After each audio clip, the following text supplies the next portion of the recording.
Hello friends, আপনারা আশা করি ভালো আছেন। আগের ভিডিওতে আমি আপনাকে ধোকা ভাজা রান্না করে দেখিয়েছিলাম। এবারে আমি আপনাদের দেখাবো ধোকার ডালনা।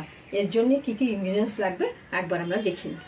যে আমি এখানে ধোকা ভেজে রেখেছি আগের থেকে, যেহেতু আপনাদের ধোকা ভাজা দেখিয়ে দিয়েছি আমি ভেজে রাখলাম আগের থেকে। এটা হচ্ছে ফোড়নের জন্য আমি নেবো দুটো তেজপাতা, দুটো শুকনো লঙ্কা আর গোটা জিরে। আর ভাজা রান্না করার জন্য সাদা তেল নিলাম, নুন নিলাম, লাল লঙ্কা গুঁড়ো নিলাম, ধনে গুঁড়ো নিলাম আর গরম মশলা গুঁড়ো। এবার এখানে আমি অল্প আলু, একটা আলু আমি সেদ্ধ করে ভেজে রেখেছি নুন হলুদ দিয়ে। তার সঙ্গে শিম একটু ভেজে রেখেছি, বিনস একটু ভেজে রেখেছি। আর গার্নিশের জন্য আমি ধনেপাতা কুচি নিয়েছি। আর পেস্ট বানানোর জন্য আমি দুটো টমেটো, 1 ইঞ্চি আদা, দুটো লঙ্কা আর হাফ চামচ আমি গোটা জিরে নিয়ে এটা পেস্ট বানিয়ে নেব। এটা আমি যে পেস্টটা বলেছিলাম যে টমেটো, আদা, লঙ্কা আর জিরে দিয়ে আমি একটা পেস্ট বানিয়ে রাখলাম। এবার আমি রান্নার জন্য গ্যাসটা অন করলাম। আমি যে ধোকা ভেজে রেখেছি ওই তেলটার মধ্যেই আমি রান্নাটা করব। তেলটা গরম হবে একটু। এবার তেলটা গরম হয়ে গেছে, ধোঁয়া ছাড়ছে। এবার এর মধ্যে আমি ফোড়নের জন্য দুটো তেজপাতা, দুটো শুকনো লঙ্কা আর একটু গোটা জিরে দিয়ে দেবো।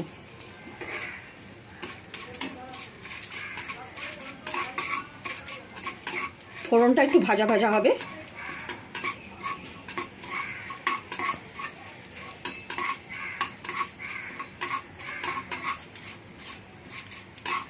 যেহেতু আলু, সিম আর বিনস ভেজে রাখা আছে, এবার আমি শুধু পেস্টটা এর মধ্যে দেখুন ভাজা হয়ে গেছে, জিরের গন্ধ ছাড়ছে।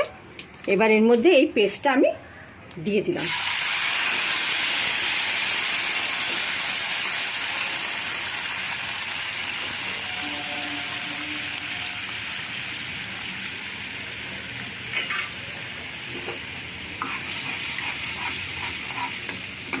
নাড়াচাড়া করব।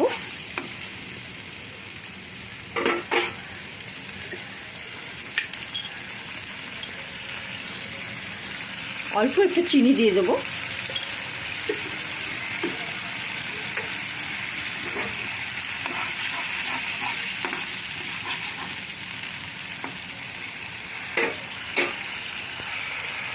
হাফ চামচ হলুদ গুঁড়ো দেবো।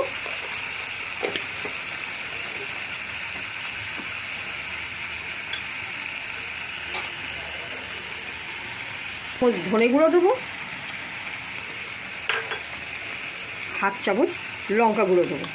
লঙ্কা যদি আপনাদের ঝাল একটু বেশি পছন্দ হয় তাহলে আপনি আর একটু বেশি ঝাল দিতে পারেন। যেহেতু আমি কাঁচা লঙ্কা দুটো পেস্ট করেছি আর বেশি ঝাল দিলাম না।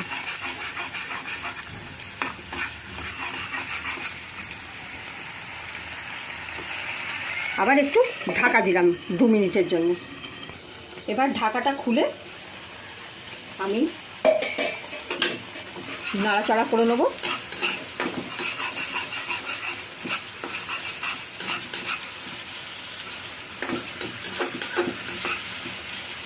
এর মধ্যে দেব ভেজে রাখা আলু,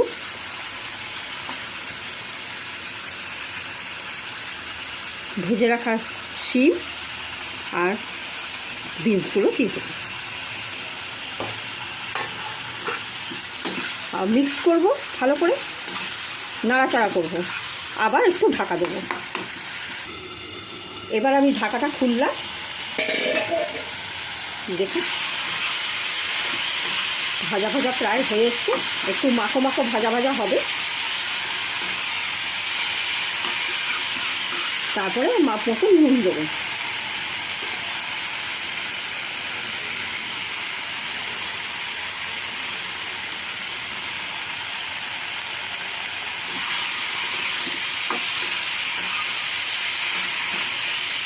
যেহেতু আলু আর সিম নুন দিয়ে ভাজা, ওই জন্য নুনটা একটু বুঝে দিতে হবে।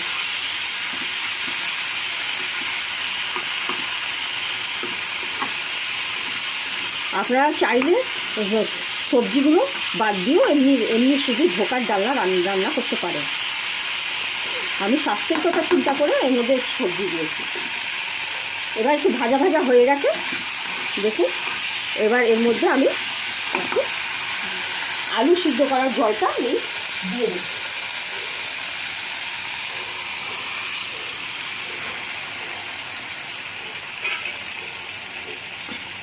নাড়াচাড়া করে নেবো একটু।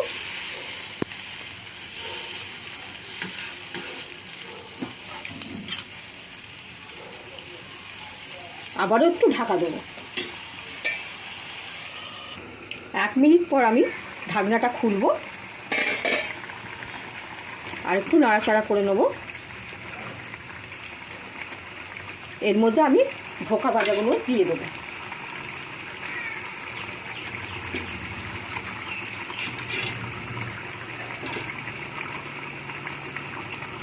ফ্লেমটাকে একটু মিডিয়াম করব।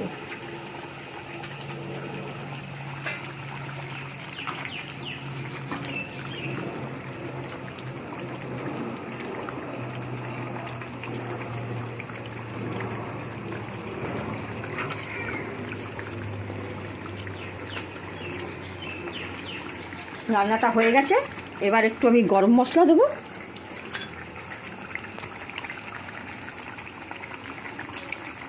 ওয়ান ফোর্থ গরম মশলা দেবো।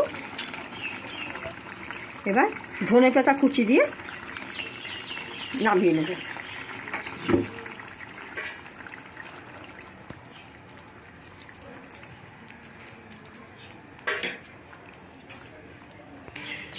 এবার আমি এই রান্নাটাকে আমি একটা পাত্রে নামিয়ে নেব।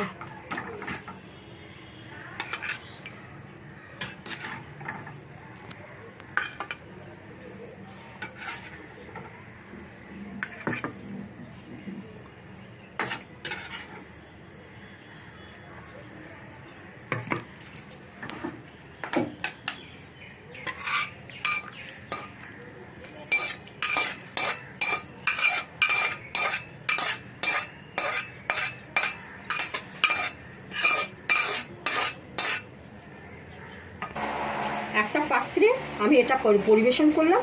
এবার আমি এটা গার্নিশ করব লঙ্কা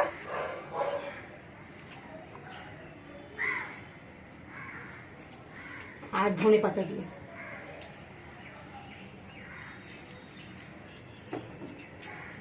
দেখুন কি ভালো সুন্দর দেখতে হয়েছে, কি সুন্দর গন্ধ হয়েছে, গন্ধ লাগছে। আপনি এটাকে একবার ট্রাই করবেন আর কেমন লাগছে এটা আমাদের কমেন্টে অবশ্যই জানাবেন। আর লাইক শেয়ার সাবস্ক্রাইব করতে ভুলবেন না।